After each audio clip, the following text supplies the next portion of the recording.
Hey there, my AP Econ students. So I'm here to explain the Unit 2 practice free response and practice multiple choice. So let's get into it here. Let's start with practice free response. So number one, if you read the prompt, it says that our economy is currently in short-run equilibrium with an output level less than full employment. Now remember, short-run equilibrium simply means that we're producing where aggregate demand equals short-run aggregate supply. Okay, so it doesn't necessarily mean that we're in long run, that we're producing what we're supposed to produce. It just means that we're producing at that current point. Now, if we're less than full employment, that means that we're in a recession. And what this graph is going to look like is exactly this. Okay, so again, a couple key things to remember. Number one, make sure you got your labels right. Axes, price level, real GDP. You've got your aggregate demand, short-run aggregate supply. And here's the key, where we are currently producing, which is right here at YE, it's less than we should be producing at YF. Remember, YF stands for full employment output. So if we were producing essentially where we should be, where the economy is healthy and growing, we would be at YF. Where we're not there, we are to the left of that. And that indicates that we're in a recession or less than full employment. Okay, so that's the first part of the question. Second part of the question says, B, assume the country's government increases domestic military expenditures. So how is that going to affect aggregate demand? And then of course our new price level. So let's come back to our graph here. And again, what we're going to see is an increase in aggregate demand. Now, you can bring the aggregate demand curve all the way back to where you're going to be at equilibrium or some point less than that. It doesn't really matter as long as you show an increase in the AD curve. So we have a new AD like that. And always remember to label those new equilibriums, and they told you what to label it as PL2, I believe, and Y2. Not mistaken, I'll go back and check. But bottom line, again, if you wanted to bring it all the way back to full employment output, that would be fine as long as you show an increase. That's the only thing that they were looking for. Okay, so yeah, Y2 and PL2. So we did that. Now, letter C, using a correctly labeled graph of the short-run Phillips curve, show the effect of the increased military expenditures in the short run, labeling the initial point as A and the new point as B. So here's the thing. I'm going to start with the Phillips curve. Now, for this prompt, you do not need a long-run Phillips curve. They did not ask for that. But I want to show you something here.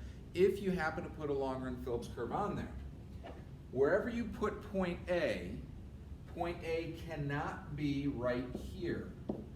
Okay, because remember, we didn't start at full employment, we started in recession. This is full employment. Okay, if we're not at full employment in our aggregate supply, aggregate demand graph, we cannot be at full employment here. So this doesn't work. If you put a long-run Phillips curve on here, technically you need to be somewhere here because that would indicate that our unemployment rate is higher than it should be at full employment. Okay, so if you do that, again, you did not need a long-run Phillips curve on this one. You'd probably be better off not putting it on there because it's not required, but if you did, that's what it would look like. And when aggregate demand increased, let me come back here and show you what happened. Remember, our price level goes up. Okay, so looking at this graph, our price level goes up. Now, unemployment is going to go down. Now, why does unemployment go down? Well, simply put, because our output increases. Making more things, we need more workers, so unemployment goes down. So come back to our Phillips curve. If we start at A and unemployment goes up, inflation goes up and unemployment goes down, we are going to move somewhere here to the left to point B. Now again, I did it in such a way in my ASAD graph, I didn't bring us all the way back to full employment output, so I did the same thing here. I didn't quite bring us all the way back. But again, if that long-run Phillips curve wasn't on there, it wouldn't be an issue, as long as that B is to the left of A. Now, the last part, which I think no group got, letter D, is asking about the production possibilities curve. Okay, so here's the trick. Let me draw the curve first. Let me just use this, use some space here. All right, so the trade-off they're measuring is between military goods and civilian goods. Now, it doesn't really matter which axes you draw these on unless they told you to, which in this case I don't believe they did. Okay, so civilian goods. And of course, we just draw our old production possibilities curve like this. Now here's the thing, let's come back to the prompt. All right, so we got military goods and civilian goods. Using a correctly labeled production possibilities curve, show the effect of the increase in military expenditures from Part B, label the initial point as C and the new point as D. Here's what a lot of you all did. You were thinking the right way, you just missed one little thing. So you started here at C and you said, oh, we're going to produce more military goods, so we're going to shift up the production possibilities curve this way to point D. One problem with this. Remember, in our original prompt, we do not start at full employment output. So letter C cannot be on our curve because letter C would indicate that we're essentially making as much as we can. And guess what? We're not making as much as we can because we're not at full employment output. We have to be somewhere inside the curve for point C. Okay, because remember, the production possibilities curve and the long-run aggregate supply curve are essentially showing the same thing, what we would be producing at full employment. Well, we're not at full employment to start, that's why C has to be inside the curve, and then you can just move us to point D somewhere on the curve or closer to the curve or something like that. So again, no group got that right. Everyone, you had the right idea of shifting from civilian to military, but because you started on the curve, it doesn't work. We have to start inside the curve to show that we are in recession. Okay? So that's number one. Let's go to question number 2. Okay, so we are currently in long-run equilibrium, so we're going to draw ourselves a graph. This is very easy. It's going to look exactly like this. Same idea, price level, real GDP, SRAS, AD, and of course everything is lining up right here at full employment. Life is good. The economy is working. Okay, so that's how you start, pretty simple. Now, letter B, it says, assume the government increases spending on national defense without raising taxes. So in other words, it's simply a spending increase. And of course, our rule, whenever the government gets involved with fiscal policy, we know it's going to affect aggregate demand. It's just a matter of how. Well, aggregate demand in this case, if they spend more, is going to increase. So we start here. And then on our graph, we're going to show the increase in aggregate demand, AD2, because more spending equals more demand, and that's going to give us a PL2 and a Y2. And now we are beyond full employment, which helps us answer the next question because we're beyond full employment. In other words, our output has increased.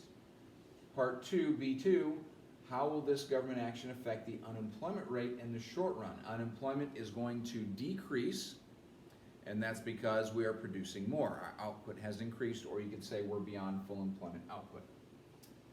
All right? And then last part, letter C, assume the economy adjusts to our new long-run equilibrium after the increase in government spending. Okay, so how is the short-run aggregate supply curve going to change, essentially? And coming back to the graph and what's going to happen, and a lot of you got the first part of this right, a lot of you all missed the explain. So, what's going to happen is because we're beyond full employment, again, and this would be the explain. You have to say it this way. I know I keep harping on this, but this is the only way to do it. You've got to say that because we're beyond full employment, eventually wages are going to increase. As wages increase, that's going to cause businesses to hire fewer people. When they hire fewer people, they don't make as many things, and that's what prompts a leftward shift or a decrease in the short-run aggregate supply curve in order to bring us back to full employment output or long-run equilibrium. Now, you didn't have to show that on the graph. You could have explained that. You could have also showed it on the graph, though. That would have been acceptable. So, coming back to it, again, short-run aggregate supply is going to decrease or shift left, but again, the explain is the key. Okay, so I did ask you to do it on the graph in part 2, my apologies. So you do have to show it like I did, but the explain is the key. You can't just say because SRAS shifts to bring us back to equilibrium. That's not a sufficient explanation. You have to say because wages are going to go up as workers expect higher wages. As they get higher wages, businesses hire fewer workers, and then they produce fewer things, and that's why we see us coming back. And they ask you to label the new price level as whatever, PL3. So we'll label that as PL3, but we come back to equilibrium. Okay? So that's how you do the second part of that. All All right, our part number 2. I think we answered that. All right, number 3, assume the economy is currently at full employment and long-run equilibrium. So essentially, our graph is going to start exactly as we started here. Same exact graph that you started on question 2, okay, with all the points labeled and everything. B says draw a correctly labeled graph of the Phillips curve and show the following. Remember, we're in long-run equilibrium, so our point A, again coming back to our Phillips curve, which is here, I promise, there it is. All right, so our Phillips curve, and we're going to start here at A. Now again, why are we starting here at A on the long-run Phillips curve? Because that's where we started in our market. We start at full employment. So if we're in full employment here, we have to be in full employment at the other one. Okay, so that's how you draw your Phillips curve, part B, and where we're at. Now, letter C says the government decides to increase marginal tax rates. So by raising taxes, it's going to decrease aggregate demand. Taking money out of people's pockets, people can't spend as much, less aggregate demand. So what's going to happen in our, first of all, on our ASAD graph, we're simply going to show a decrease in aggregate demand. Okay, easy peasy. And we have our new, again, always label those new equilibriums. Don't neglect that because you will lose points if you don't do that. So draw those dotted lines and label whatever PL2, Y2, whatever you want.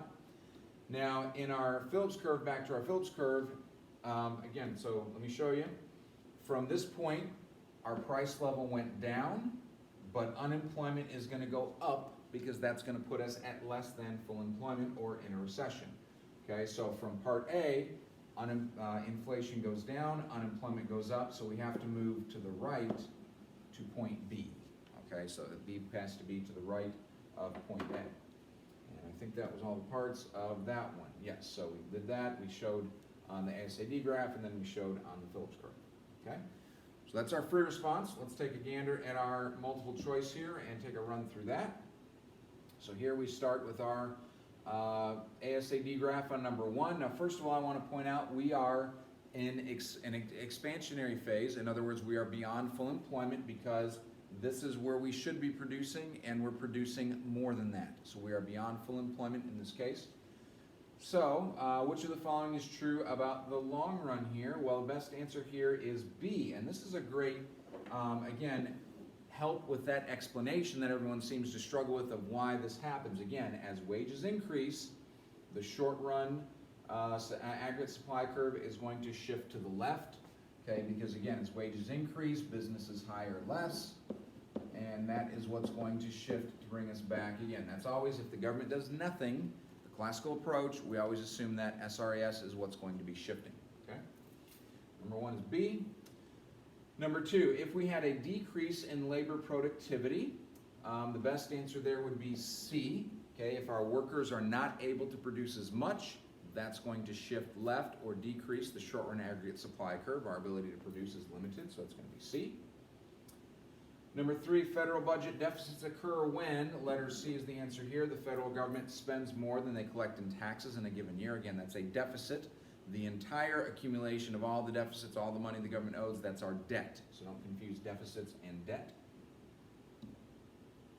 Number 4, the intersection of the aggregate supply curve and the aggregate demand curve is going to occur at the economy's equilibrium level of output and price level. In other words, output, which is the same as GDP, that shows us where we're going to be producing and what the price level is going to be. So wherever that SRAS and AD curve intersect is where you get that. All right, number 5, according to the shortened Phillips curve, unemployment goes down, inflation goes up. Remember, in the short run, there is an inverse relationship between inflation and unemployment. One goes down, the other one goes up, and that's what A is telling us. All right, let's talk about number 6 here. A rightward shift of the short-run Phillips curve is most likely due to what? Okay, the best answer here is C, an increase in the expected rate of inflation. Okay, why would that make the short-run Phillips curve move to the right? Okay, so what's going to happen is this. Let me come back to my Phillips curve here and kind of start over. So again, let's assume we start right here at point A. Well, if inflationary expectations go up, so again, let me start because this is the key to understanding that.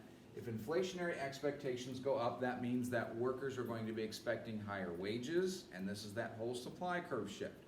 So what's going to happen is in our ASAD graph, if people expect prices to go up and workers expect higher wages, that whole thing happens. Businesses hire fewer workers.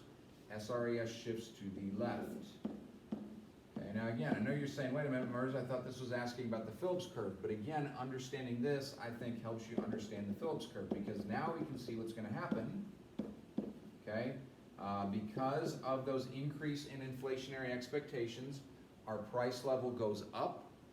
Our unemployment is going to go up as well.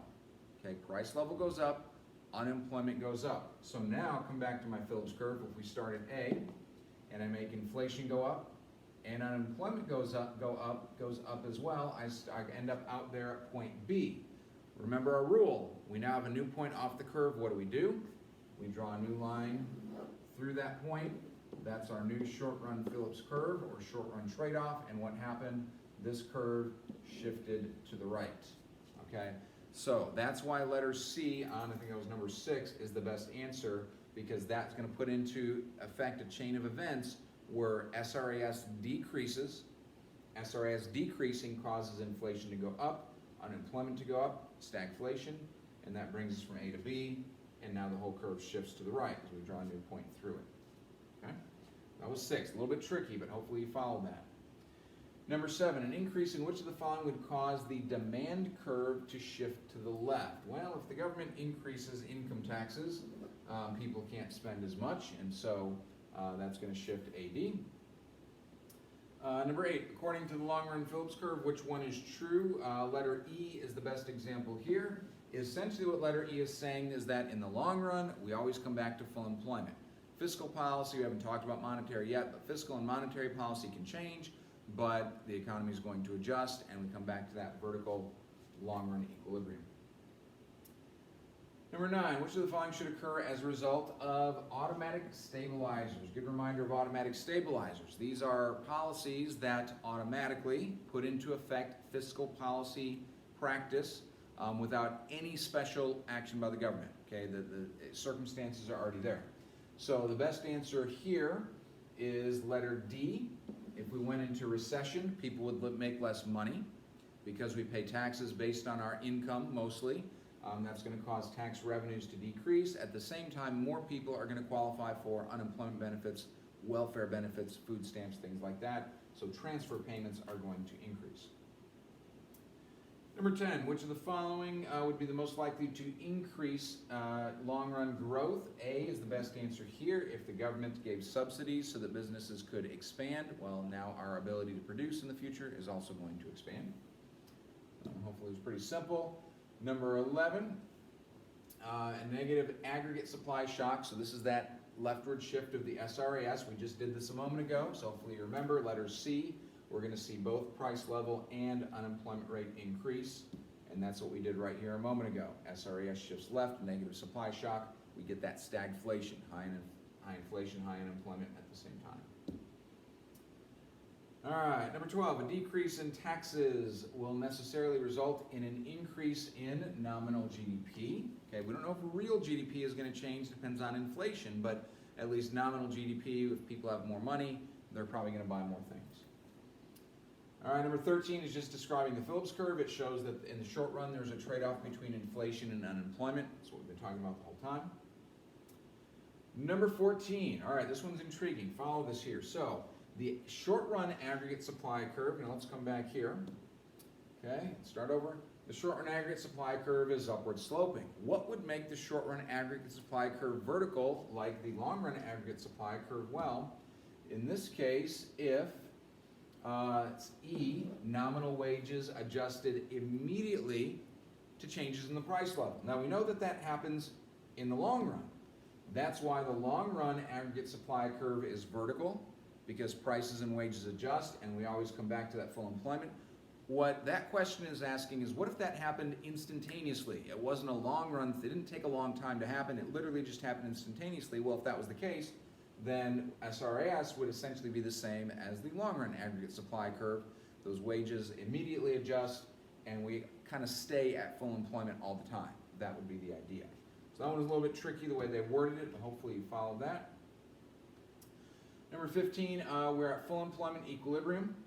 Consumers and firms have become more optimistic about the future, what's going to happen. And the best answer here is letter E. Aggregate demand is going to increase. That's going to increase our output as well as our price level. 16, assume that the MPC is 0.8. So let me stop right there and let's calculate our spending multiplier.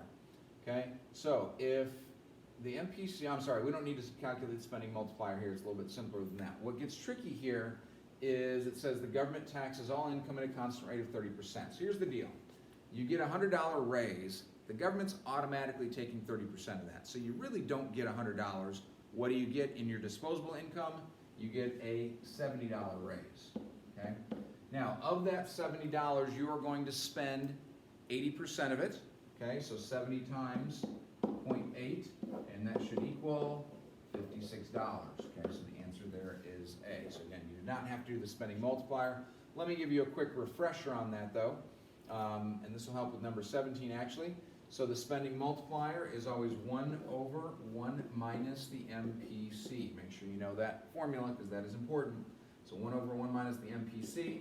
In this case, if the MPC is 0.8, 1 over 1 minus 0.8, simplify to 1 divided by 0.2, and that would make for a 5. Okay? Now, if you increased the MPC to say 0.9, okay, so it went from 0.8 to 0.9, now it would be 1 minus 0.9, which would be 1 divided by 0.1, and that would make the spending multiplier 10. So increasing the MPC is going to increase the spending multiplier. Okay, but that's a good reminder on that. Number 18 here, the aggregate demand curve is downward sloping because as the price level goes up, how much we can purchase with our actual wealth is going to decrease, and so we can't buy as much, kind of similar to the law of demand. 19, in an economy which all prices, including wages, are completely flexible, an increase in labor productivity will result in which of the following changes in output and real wages? And the answer here is A. Okay, output's going to increase and real wages are going to increase. Let me show you why. Here's where you might get tripped up on this. If we increase our labor productivity, that's going to increase the short-run aggregate supply curve. So the output part of that is obvious. Okay, clearly output is going to increase. Now you might be saying, well, wait a minute. It looks like price level in the economy comes down. I see that output increases from Y1 to Y2, but why would wages go up if price level is coming down? Well, simply put, go back to what we learned in micro. If we need more workers, that increases the demand for labor, and as the demand for labor increases, that causes the price of labor to go up. Or if you remember our MRP rule, marginal revenue product, which is equal to output times the price of the output, right? So if MRP goes up because our output went up, MRP goes up, demand for labor goes up. So again, a little bit of a micro thing you had to think about there, but that's why we would expect real wages to increase.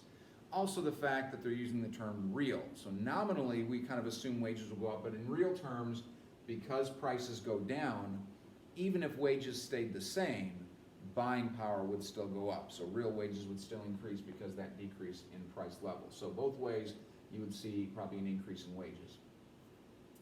And lastly, number 20, and this is that one scenario in 100 where they make the assumption that the government can influence supply in the economy. We usually operate under the assumption that if the government's getting involved, it's always a demand thing. Not always. There's that one scenario here that we're going to see, and the idea here would be letter C is the best answer. If the government decreased marginal tax rates, that would give people the incentive to produce. As they start producing, that increases supply in the economy and can stimulate growth that way. Now again, the extent to which that's possible and how to go about it and all that kind of stuff is very debatable, and so you don't see that question often, but there's an example of it. So that's why the answer would be C. Okay, so hopefully that answers all the questions, but if you have anything more specific or something you're still struggling with, by all means, give me a shout out today. Otherwise, guys, I will see you tomorrow if you're going to be here for the test. You'll take it in person. If you're online, you'll take it online, and then we'll flip-flop those two on Friday with the multiple choice. So, guys, take care. See you later.